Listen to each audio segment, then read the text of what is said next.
Problem से solution तक, astro तक, नो योर फेट।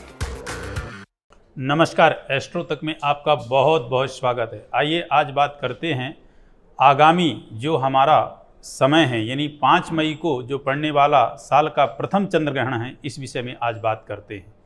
जैसा कि 5 मई यानी पूर्णिमा के दिन, बैसाख पूर्णिमा के दिन यानी बुद्ध पूर्णिमा है, उस दिन आपका चंद्र ग्रहण पड़ेगा। लेकिन यह चंद्र ग्रहण कितनी बजे से कितनी बजे तक है, इस चंद्र ग्रहण का क्या प्रभाव है, ये ग्रहण है भी या उपछाया ग्रहण है, इस विषय में आपको बृहद जानकारी देते हैं। जैसे कि 5 मई दिन शुक्रवार को यह ग्रहण प्रारंभ होगा रात्रि 8:45 से 1:10 तक इसका प्रभाव रहेगा।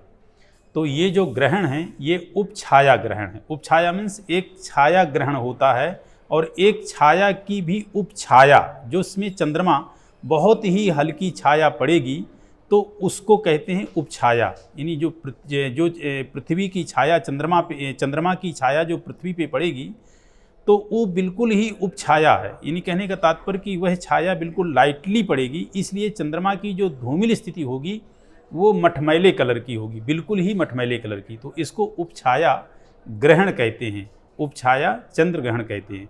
तो इसका प्रभाव कुछ भी ऐसा अरिष्ट नहीं होगा जो हमारे इस भारत देश को प्रभावित करे। बाहरी कुछ देशों में इसका प्रभाव रहेगा और वहाँ यह दिखेगा तो यहाँ भारत देश में भी दृश्य है, यहाँ भी दिखेगा, लेकिन इसका कोई सूतक काल या इसका कोई ग्रहण काल मान्य नहीं होगा।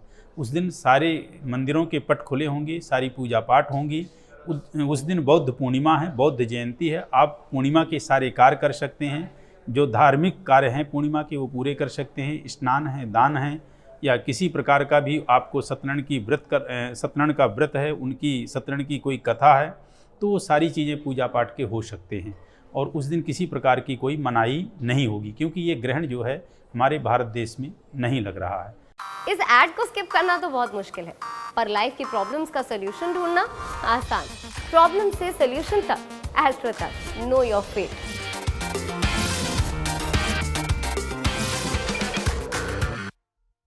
अब बात ये करें कि ये ग्रहण जो लग रहा है तो वो कैसा, तो ये मैंने बता दिया कि उपछाया ग्रहण है। मतलब इसका भूगोलीय घटना ये होती रहती है भूमंडल पे, कोई महत्व इसका नहीं है। धार्मिक इसका किसी प्रकार से सूतक या ग्रहण काल मान्य नहीं होगा।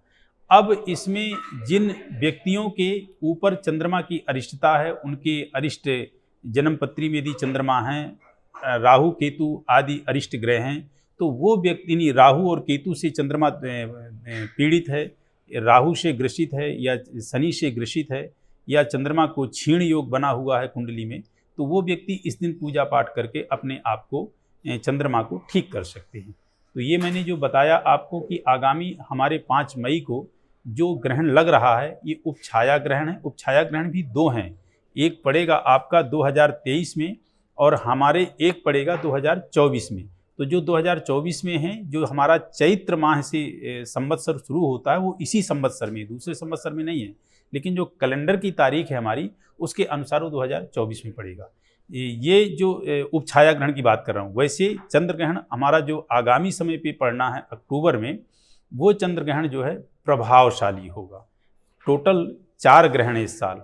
4 ग्रहण में आपका एक सूर्य ग्रहण 20 अप्रैल को निकल गया, एक ये आपका उपछाया ग्रहण हो गया, और अभी आगामी जो आपके जो ग्रहण हैं, अभी 2 सूर्य ग्रहण और एक चंद्र ग्रहण। लेकिन ये उपछाया है, जो ग्रहण की बात करना वो 4 हैं, 3 सूर्य ग्रहण और एक चंद्र ग्रहण, जो कि सिर्फ चंद्र ग्रहण भारत में दिखेगा, वो सूतक और ग्रहण काल मान्य होगा। बाकी 3 जो सूर्य ग्रहण है वो उनका मान्य नहीं है।